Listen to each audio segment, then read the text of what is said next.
That is a police clearance certificate. They want a police clearance certificate from your home country, which basically says you don't have a criminal record in your own country. And some people have said they've had some problems getting that, but the Ministry assures me they'll try and be understanding in those circumstances, but in theory you should have it. If you get an agent, the agent will sponsor you. That means they will guarantee your good behavior. And if there is a problem, then the agent is responsible for covering at least some of the cost of whatever damage you've done. If you apply directly, you will have to put up a cash bond, which you actually have to pay for and give to the government, usually 2,000 or 3,000 ringgit. So you do have a cost if you apply directly, because you do have to put that cash bond in now in case of misbehavior in the future. The income requirement is 10,000 ringgit a month, and they are very strict on that. It's unlikely you will get approved if you cannot show that after you move to Malaysia or once you join the program, your income will be 10,000 ringgit a month, which means if you're working and you're about to retire, showing your salary right now will not probably get you approved, because they're going to say, well, when you retire in 2 years' time, what will your income be then? Show us proof of that income. We need to know that you can afford to live here comfortably on the income you will receive once you settle here under the program. Obviously, if you're much younger, then they'll just take your employment income and there'll be no problem with that.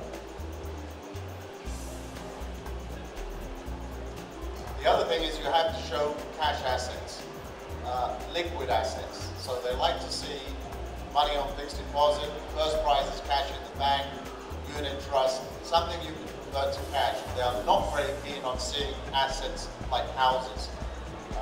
So they want to see that if you're under 50, that you have liquid assets in excess of 500,000 ringgit. If you're over 50, they want to see liquid assets, preferably in a bank account, of 350,000 ringgit. Now I'm giving you the figures in ringgit. The reality is it's converted at whatever rate. You can have the income coming from 3 different countries in 3 different currencies. They just convert it to ringgit, and it's got to add up to more than 10,000 ringgit. Now that has caused a little bit of grief for people from the UK. When the pound was very strong a year ago, some people qualified and got the 10,000. Now a year later, because the pound got weaker, they suddenly find they're below the 10,000 ringgit. Now I understand the Minister's been quite good about that and has allowed for that, but normally they want to see that at the current rate of exchange, you meet the 10,000 ringgit and you meet the liquid asset requirement. Okay, the second step, as I mentioned, is the conditional approval. So once the committee has reviewed all the documents, they either reject you, in which case you have to make an appeal or give up. If they approve you, they issue a letter of conditional approval, which basically says you're now approved for the program. You have 3 things to do.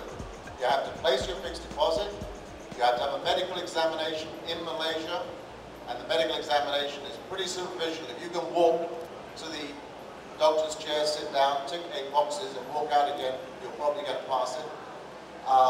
And you also have to have the medical insurance, which I say, they will waive that if you are rejected because of your age. And unlike many Western countries, in Malaysia, once you pass 65, it's very hard to get medical coverage. The fixed deposit requirement, the basic requirement that most people have to comply with, is that if you're under 50, you must place 300,000 ringgit in a bank in Malaysia. If you're over 50, you have to put 150,000 ringgit in a bank in Malaysia. It can be any bank, it can be a foreign bank, HSBC Standard Chartered, or a bank like CIMB Bank in Malaysia. You get interest on that, the interest will be tax-free, but you cannot touch the money until you leave the program. If, before joining the program, you purchased a property in Malaysia over 1 million ringgit, or you bought 2 properties with a total value over 1 million ringgit, they immediately allow you to place a slightly lower deposit. So in this particular case, you actually only have to place 100,000 if you're over 50 and 150,000 if you're under 50. But you have to have completed the purchase before you apply for the program, and that's obviously to help the property industry a bit. And then, in some rather bizarre form and decision, which I don't totally understand, when the program was introduced, they decided that if you're on a government pension over 10,000 ringgit, you don't have to pay any fixed deposit whatsoever. Now, a lot of people argue, yeah, but I work for a big company, I get the same pension, what difference does it make? Well, actually, no one's been able to tell me what difference it is. But the reality is, if the pension comes from the government, and usually that means you've had to work for a government agency to get a pension scheme, then you do not have to put any fixed deposit whatsoever. But it's got to come from the government. It doesn't matter if it's a pension fund guaranteed by the government, that's not accepted. It's got to be paid out by the government. So it usually means you work for some government agency. Now everybody who paid the fixed deposit, who paid the full amount of the fixed deposit, is allowed to reduce it after 1 year to either the 100,000 or 150,000 if they're under 50. Now this reduction is only given if you spend money on one of three things. Buying a property in Malaysia, any property, for your own medical expenses, or if you brought children with them and put them into Malaysian schools.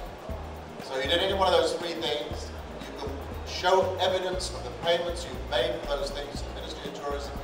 They will then give you a letter of authorization saying you're allowed to withdraw this much money from your fixed deposit. The remaining amount must stay in the bank until the day you exit the program. All right?